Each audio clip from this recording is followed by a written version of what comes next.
30x से है 0902। और यार चिल्लर को, इसमें चिल्लर की इंफॉर्मेशन के लिए चैनल को भी सब्सक्राइब कर देना यार, व्यूज बहुत आते हैं, सब्सक्रिप्शन नहीं आती, तो प्लीज। अच्छा, तो ये है हमारा बेसिक बोर्ड। बेसिक बोर्ड में ये जो यहाँ पे ये जो J9 है, यहाँ पे जैक है J9,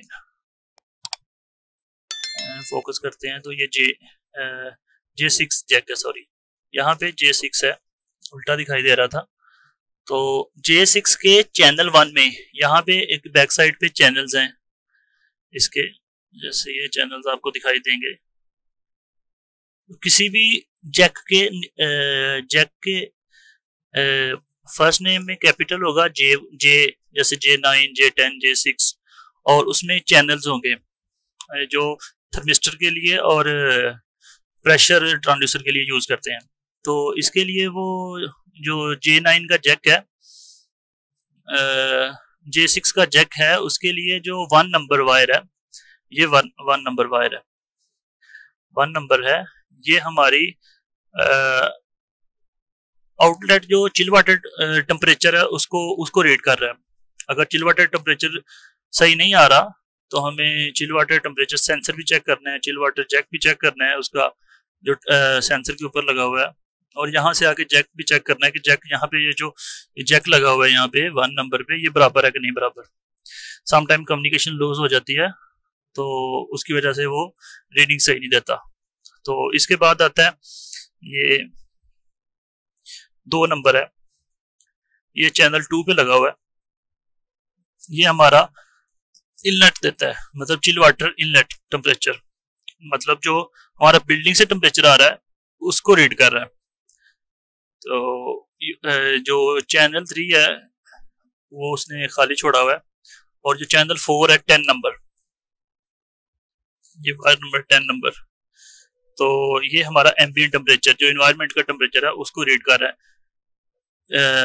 ये यहाँ पे भी मार्किंग की हुई है, और जो हमारे थर्मिस्टर सेंसर हैं, जो टेम्परेचर सेंसर हैं, और जो हमारे ट्रांसड्यूसर हैं, प्रेशर ट्रांसड्यूसर हैं, उस पर भी मार्किंग की हुई है। जैसे ये 10 नंबर है, ये एम्बिएंट टेम्परेचर को रीड कर रहा है, तो यहाँ पे इसकी बैक साइड पे एक एम्बिएंट टेम्परेचर सेंसर है, उस पर भी दिखाता हूँ आपको, जैसे ये है, तो यहाँ पे भी वो 10 नंबर है, ये एम्बिएंट टेम्परेचर सेंसर है, तो ये एयर में है, तो इसको रीड कर रहा है। इसके बाद आता है J7B, ये जो है हमारा, ये 2 वायर्स हैं जिसकी, वो हमारा थर्मिस्टर है, टेम्परेचर सेंसर है, और जिसकी 3 वायरें हैं वो ट्रांसड्यूसर है। तो ये जो A है, ये हमारा A रेड में, यहाँ पे कलर में भी है, रेड और ब्राउन है, तो ये जो वायर है इस पे रेड का साइन दिया है उसने, तो इसका मतलब है कि जो A रेड है वो हमारा डिस्चार्ज प्रेशर ट्रांसड्यूसर है, यहाँ पे डिस्चार्ज प्रेशर ट्रांसड्यूसर है, और जो A ग्रे है वो हमारा सक्शन प्रेशर ट्रांसड्यूसर है। इसी तरह ये B है, ये इसमें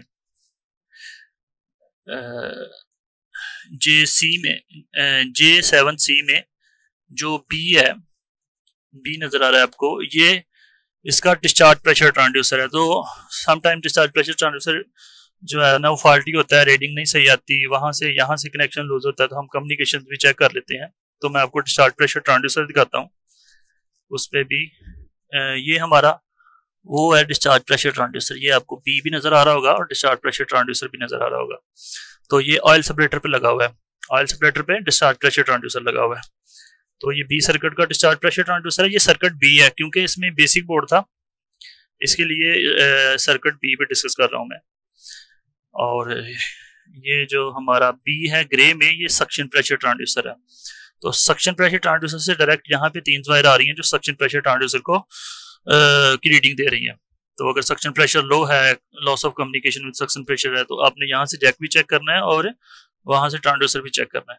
ट्रांसड्यूसर चेंज करके, जैक चेंज करके हम उसको फॉल्ट को कर सकते हैं, अगर हमारा मैनुअली प्रेशर सही है सक्शन प्रेशर। तो समटाइम प्रेशर सही होता है लेकिन रीडिंग सही नहीं देता, तो यहाँ से हम उसको चेक कर सकते हैं।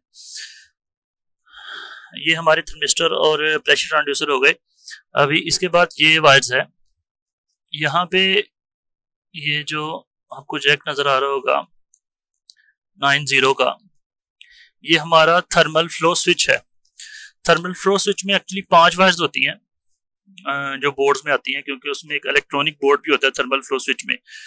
तो उसकी पावर के लिए और उसकी कम्युनिकेशंस इनपुट और आउटपुट के लिए जो वायर्स होती हैं, यहाँ से उसको पावर, बोर्ड को पावर भी जाती है और उसको इनपुट भी जाती है। वो जो आउटपुट देता है हमको रीडिंग देता है, जो चिल वाटर फ्लो की है जो रीड कर रहा होता है उसको भी रीड करने के लिए उसको एक अंदर बोर्ड लगा, उसको पावर चाहिए होती है। तो यहाँ पे ये जो ब्लैक और रेड वायर हैं ये थर्मल फ्लो स्विच की हैं, 2 वायर्स, वहां से टोटल 5 हैं। और ये जो जैक है ये थर्मल फ्लो स्विच का, यहाँ पे ये सीधा हमारा ये रिले में आ रहा है, ये नीचे वाली रिले में आ रहा है। आगे हमारा आ जाता है ये वाला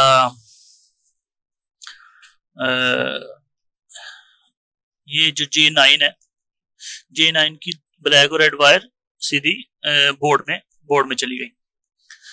तो बाकी ये जैक आता है, ये जो बड़ी वायर्स हैं ये फ्लो स्विच की हैं, जो हमारा मैकेनिकल फ्लो स्विच है, ये 34 नंबर और 35 नंबर पे आ रहा है।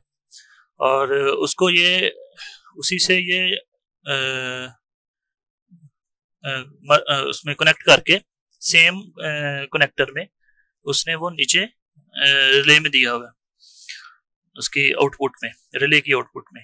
और रिले की इनपुट से वायर निकलती है और सीधी यहाँ पे आती है 37 और 38 नंबर में।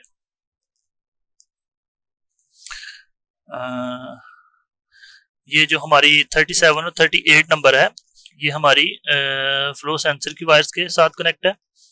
और जो फ्लो स्विच है उसकी वायर है हमारी, सॉरी ये फ्लो स्विच है और जो फ्लो सेंसर है उसकी वायर यहाँ पे ये वाली 90 और 12 नंबर पे है। ये J2A में, यहाँ पे थोड़ा सा वीडियो फोकस में बताता हूँ आपको, J2A में ये 2 वायर जो हैं ये उससे आ रही हैं। और यहाँ पे जो फ्लो स्विच की वायर्स हैं 2 वायर यहाँ पे चली गई इसमें चैनल 2B में, और एक वायर हमारी यहाँ पे आ जाती है J2C में, एक वायर ग्रे नंबर J2B में, और 2 वायर जो आ जाती हैं यहाँ पे J1B में। ये आपको वीडियो में थोड़ा सा वो फोकस कर रहा है, इसकी वजह से थोड़ी फोकसिंग खराब हो रही है। तो यहाँ पे ये हमारा बोर्ड के ये कनेक्शंस हैं। उसके बाद ये जो हमारा J1A है ये इसकी पावर के लिए, बोर्ड की पावर है जो 24 वोल्ट पे है बोर्ड। उसके बाद यहाँ पे ये जो नीचे है ये CCN का जैक लगा हुआ है जो हमारा कंप्यूटर के साथ कनेक्ट है, ये J12 में है जो CCN का जैक लगा हुआ है। उसके बाद ये हमारा कम्युनिकेशंस वायर है जो EXV बोर्ड से और फैन बोर्ड से और हमारा TCPM बोर्ड से कम्युनिकेशन कर रहा है। तो ये हमारा पूरा बोर्ड हो गया जो बेसिक बोर्ड है, बेसिक बोर्ड के कनेक्शन।